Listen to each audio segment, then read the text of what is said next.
L'invité politique ce matin, c'est Elisabeth Borne. Bonjour. Bonjour. Ministre de la Transition écologique et solidaire. Merci d'être avec nous. La commission spéciale de l'Assemblée nationale a commencé ses travaux hier, mais le Parlement est en colère contre le calendrier de cette réforme. Le Sénat, notamment, demande la fin de la procédure accélérée. C'est une seule lecture par chambre. Il demande plus de temps pour examiner cette réforme des retraites. Le gouvernement ne le souhaite pas. Est-ce que le gouvernement empêche le Parlement de travailler correctement ? Enfin, vous savez, ce débat, il va se poursuivre jusqu'à l'été. Donc je pense que maintenant, tout le monde a les éléments, le texte de loi, une étude d'impact très copieuse qui a été également transmise au Parlement. Et puis donc il y a plusieurs mois avant l'examen au Sénat. Donc je pense que tout le monde aura le temps de prendre connaissance de tous ces éléments. Des projets de loi parfois moins importants et moins fondamentaux que ce projet de loi sur les retraites bénéficient de plusieurs lectures au Parlement. Pourquoi cette procédure accélérée sur un texte dont le gouvernement dit qu'il est fondamental ? Vous savez, la procédure accélérée, ça peut aussi vouloir dire deux lectures dans chaque assemblée. On peut supposer que la CMP ne sera pas nécessairement conclusive, donc chacun aura le temps de débattre du texte. La CMP, juste la commission mixte paritaire, où députés et sénateurs sont censés se mettre d'accord sur la nouvelle journée de mobilisation. Il y a une nouvelle journée de mobilisation qui est prévue aujourd'hui. Apparemment, peu de conséquences sur le trafic. Est-ce que les perturbations dans les transports, c'est derrière nous ? Est-ce que la grève est derrière nous ? Le mouvement tel qu'on l'a connu, avec effectivement une très forte mobilisation à partir du début décembre, je pense que maintenant, c'est sans doute derrière nous. Il y a des actions ponctuelles. Bon, je pense que les Français, partout en France et spécifiquement en Île-de-France, ils en avaient assez, ils avaient envie de reprendre une vie normale. Et voilà, moi, j'espère qu'effectivement, ça va être le cas.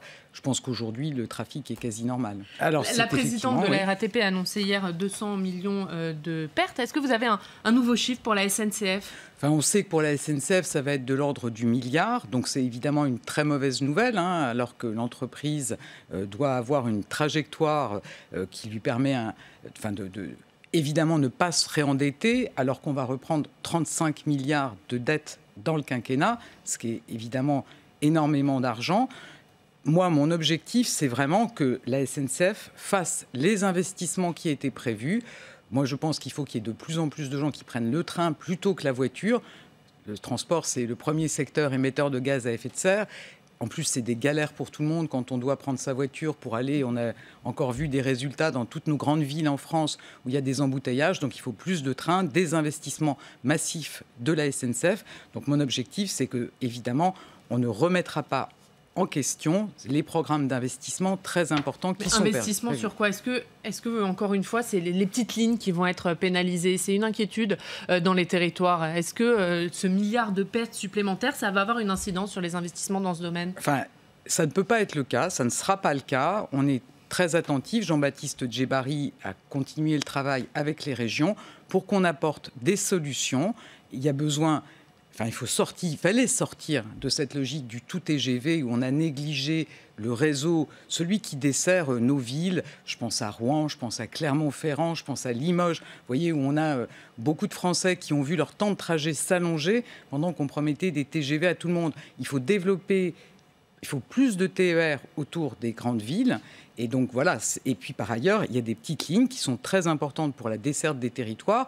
Ce sur quoi on travaille, c'est aussi d'avoir des réponses adaptées. Parce que pendant trop longtemps, il y avait une vision de ce qu'était une ligne ferroviaire, la même qu'on soit sur un RER en région parisienne ou qu'on soit dans un territoire moins dense.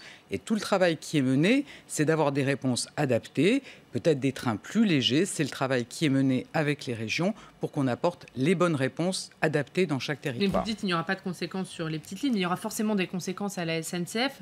Ce milliard, du coup, il va se faire sentir où, ce milliard qui manque ?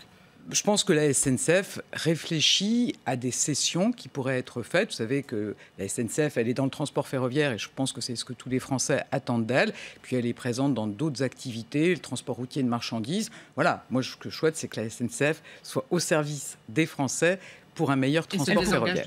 Elle pourrait céder le transport routier de Je pense que elle peut y réfléchir. Je ne vais pas faire une annonce ce matin, mais il y a des actifs qui ne sont pas indispensables à ce que tous les Français attendent et donc il faut qu'elle y réfléchisse. Juste dernière question là-dessus. Vous avez dit que l'État va reprendre 35 milliards de dettes de la SNCF. Ce milliard supplémentaire, la SNCF va devoir se débrouiller toute seule ?